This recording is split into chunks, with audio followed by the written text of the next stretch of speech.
Encore un hou, vous allez me dire? Eh bien, pas tout à fait. Ici, je vous ai montré cette plante-ci qu'on appelle un Osmanthus heterophyllus, c'est la variété Ochiki. Alors pourquoi je vous ai ramené encore un hou? Ici, c'est un Ilex aquifolium argenteo marginata. Eh bien, tout simplement, c'est pour que vous voyez la différence. Pour la petite histoire, en 1832, George Donne, botaniste, découvre cette plante. Pour lui, c'est un hou. Ça pique, il y a un feuillage coriace, c'est sans doute un hou, et donc il le classe en Ilex heterophyllus. En 1958 seulement, Peter Shaw, un autre botaniste, va trouver que ce n'est pas du tout un Ilex, donc pas du tout un hou, et bien il va lui trouver un autre nom de genre, ce sera Osmanthus heterophyllus. Comment faire la différence entre un hou et un Osmanthus? Eh bien, l'Osmanthus possède des feuilles opposées ainsi, c'est-à-dire sur le même plan. Tandis que les hous, on voit ici, possèdent des feuilles, je ne sais pas si on le voit ici, alternes. C'est-à-dire vous avez une feuille là et une feuille ici.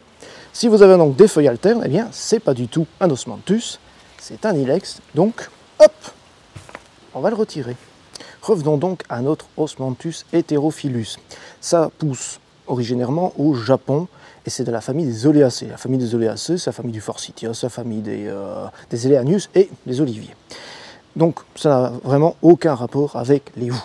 Cet arbuste a une croissance plutôt lente et un port plutôt compact. Ça va pousser au maximum à 1,50 m en tous sens. Ici, je vous ai choisi la variété Ochiki.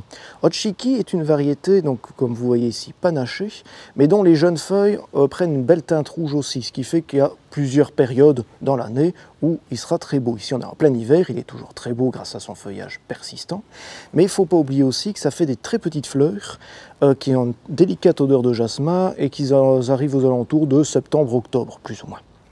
Concernant les conditions de culture, c'est assez simple, ça va résister à n'importe quel sol. Il faut qu'il soit léger, plus ou moins un sol ordinaire, dans un sol bien drainé si possible. Au niveau d'exposition, plutôt la mi-ombre, voire l'ombre. Si vous lui donnez tout ça, tout va bien aller, il n'y a quasiment pas de soucis à se faire. Vous pouvez le planter en isolé, vous pouvez le planter en massif, vous pouvez le planter en haie, vous pouvez en faire des taupières parce que ça résiste très très bien à la taille, vous pouvez même en faire des bonsaïs, j'ai déjà vu ça une fois, bizarrement, ça redonne bien. Bref, c'est un arbuste particulièrement accommodant, il se fiche un peu de la terre, il résiste très bien à la sécheresse. Bon, du moment que vous lui mettez un sol plus ou moins bien drainé, il n'aime pas trop effectivement avoir les racines dans l'eau en hiver, mais sinon à part ça, bah, tout va bien, ça pousse tout seul.